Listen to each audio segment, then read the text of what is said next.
Hello, everybody. Today I would like to introduce you to the primary and secondary effect of the flight control on a helicopter. I have already posted some contents about the subject of helicopters. I have explained you the vortex, and now I will try to explain to you the first and secondary effect, and this is the basis to understand helicopters. Now, just a little intro.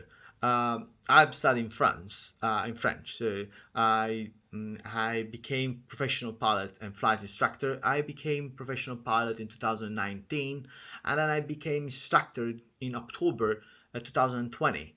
I had to prepare for my exam, all the briefing, short briefing. So I have more than 39 briefing to to introduce you to, if you would like to.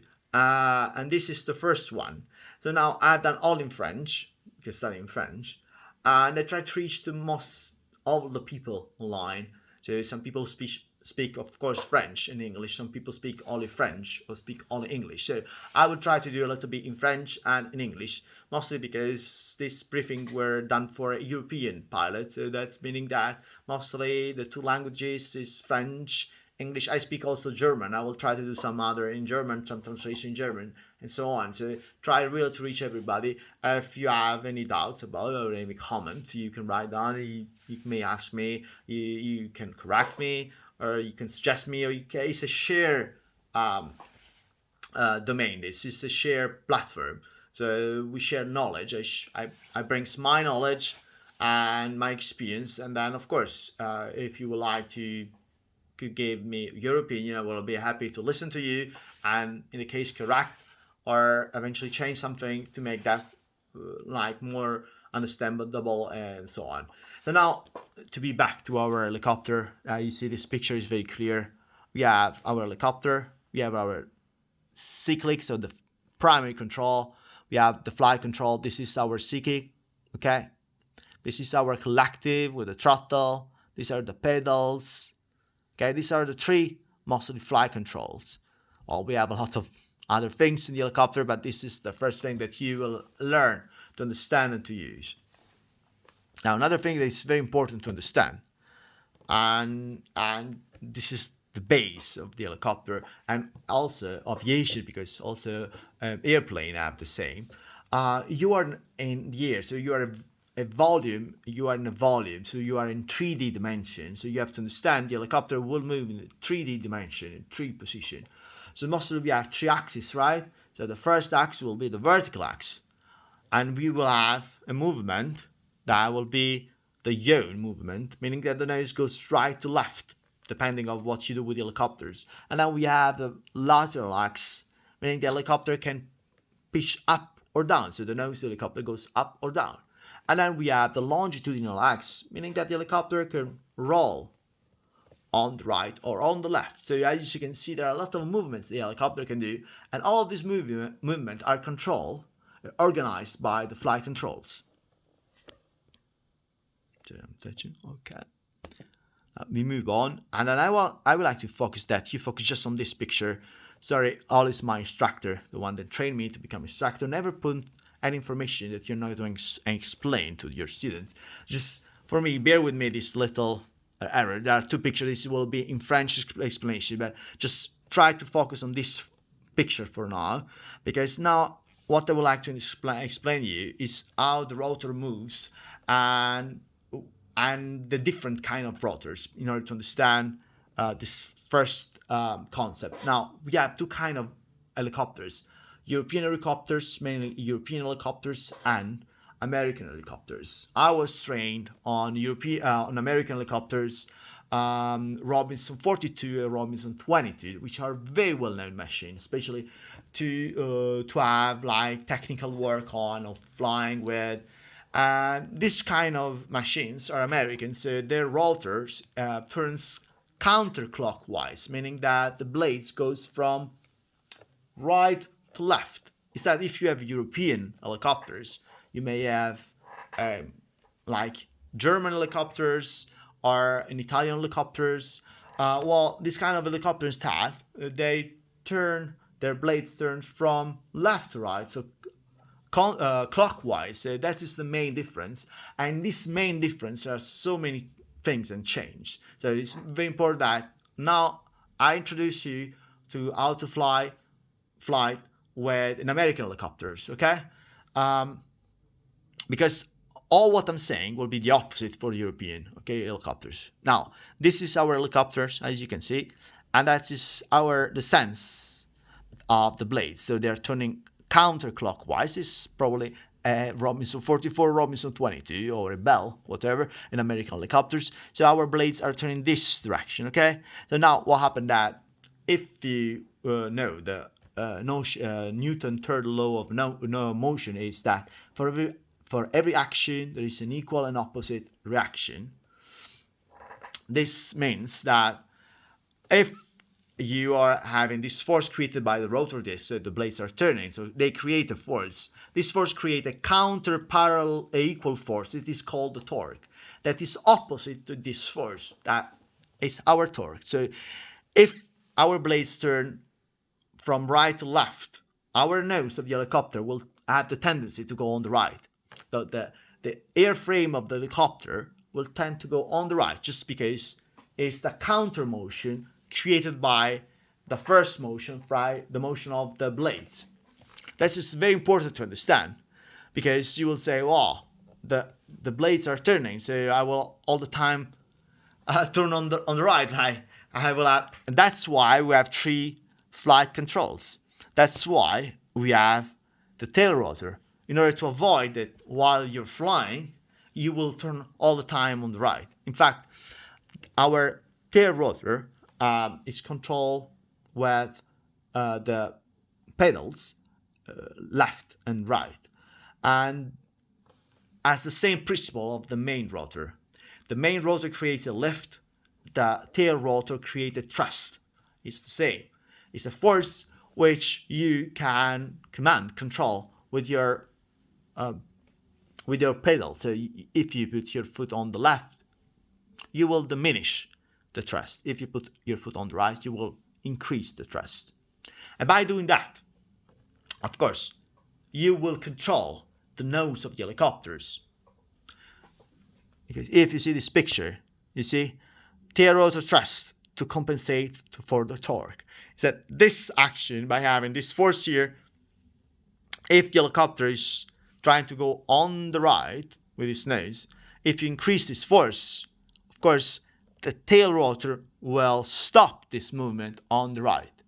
And instead, if you decrease the thrust, or if it tends to go on the left nose, by increasing the thrust, you will eventually avoid that the nose goes on the left. Or if you diminish the thrust, that goes on the right. So is the tail rotor eventually control the yaw. So you will learn to control the pedals in order to avoid and counteract to the torque created by the motion of the rotor.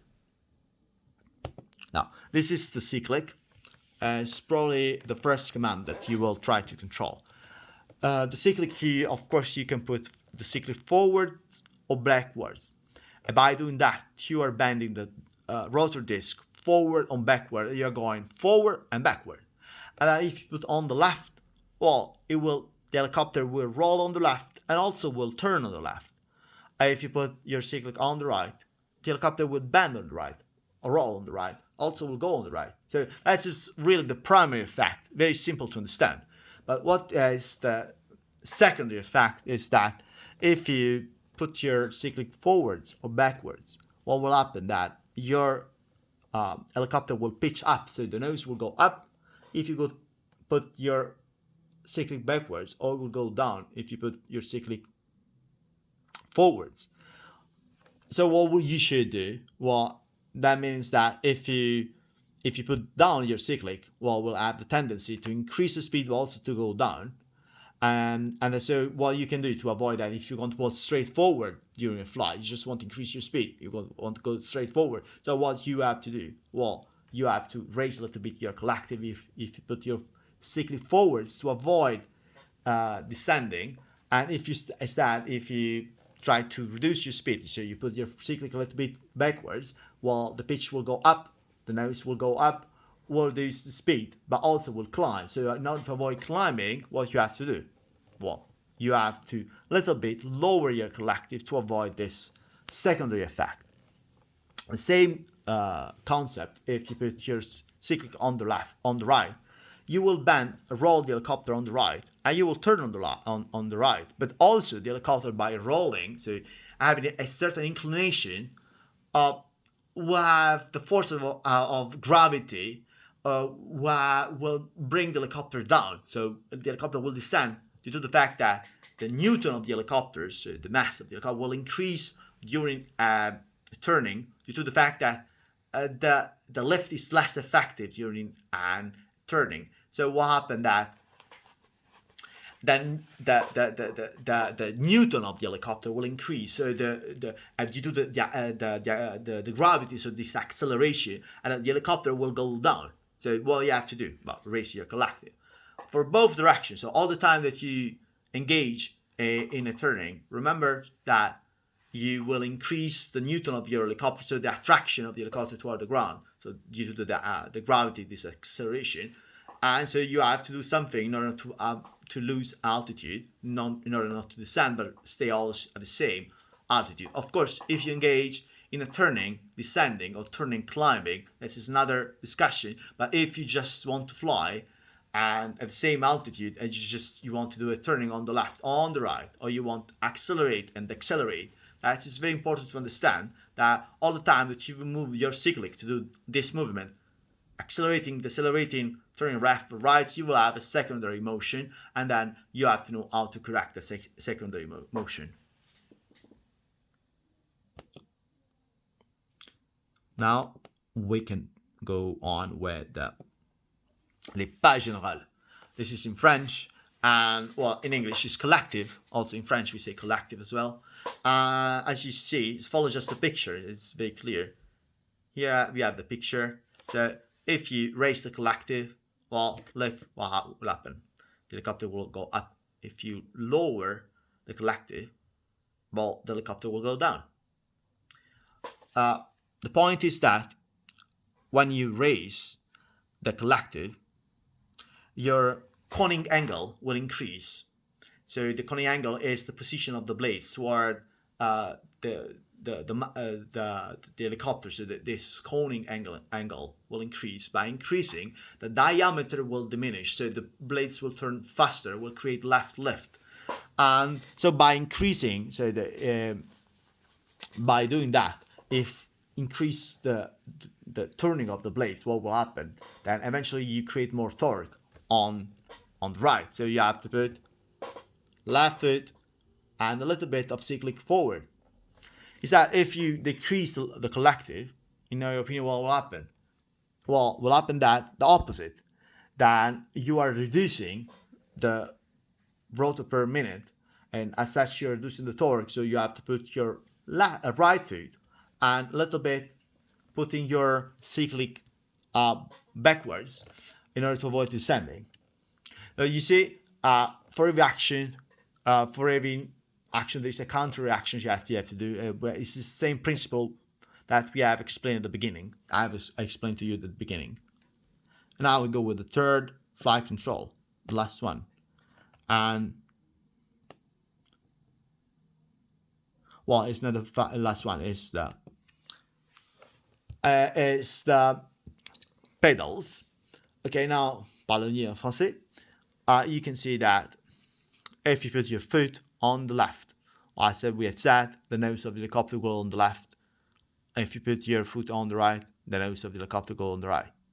Same time, something is very important to understand. If we are with an American helicopters, all the opposite. If it was an European helicopter, of course, is that if you try to turn on the left, since you're going against the torque, the action of the torque of the helicopters, while you have to increase a little bit your power in order to engage in the turning. This you usually do that on the ground when you are hovering.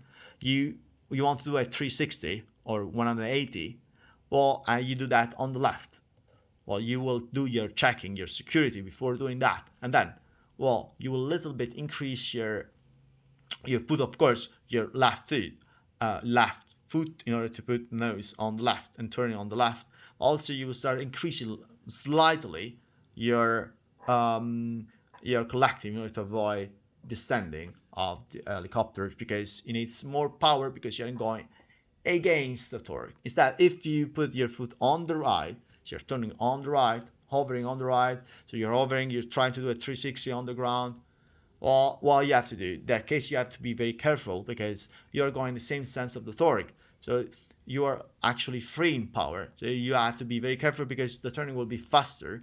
That's why when we begin, well, you begin as a student, pilot student, you always try to do engage in your turning on the left and never on the right, at least for the beginning, because it's easier to control the helicopter on the left when you're turning on the left than on the right, because it goes much slower when you do on the left, and instead when you do on the right it goes much faster. So you have to have kind of understanding of what are you doing first to try that. Now we arrive to the last thing to explain, that is the throttle, en français la poignée de gaz. And the throttle is, that is motorbike, who rides motorbike knows very well how it works.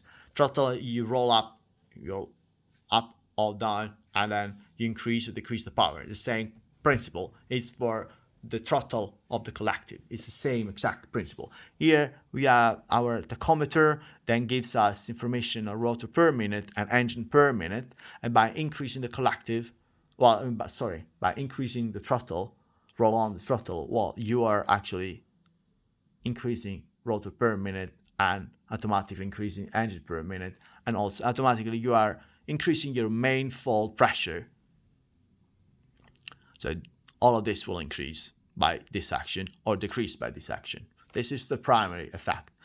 The secondary effect is all the time that you increase the power, what will happen in your opinion? Well, the same things that we have said at the beginning. If you increase the power, you will increase the rotor per minute, so you will have more torque. So what you have to do, you have to put your foot on the left in order to avoid that the nose goes on the right, right? Is that if you decrease the power, the same principle, the helicopter will have a tendency to go on the left. So what you have to do, you put your foot on the right in order to avoid that the nose goes on the left. So as you can see, it requires certain coordination, but after a certain amount of time, a certain amount of practice, you will be very familiar with all of this. This will come automatically. Is that, in fact, you start with one flight control, cyclic, then when you have experience with that, you pass with the pedals, and then with the collective, and then you put 2 together, and then 3 together, and then step by step, you will have automatic sensibility toward the flight controls, and all of this will come automatically. This is the main explanation how it works, to give you an idea of what you have to learn, and at the beginning how you have to reach in order to control the helicopters, but then when it goes on, it will all be automatic. I hope I was clear.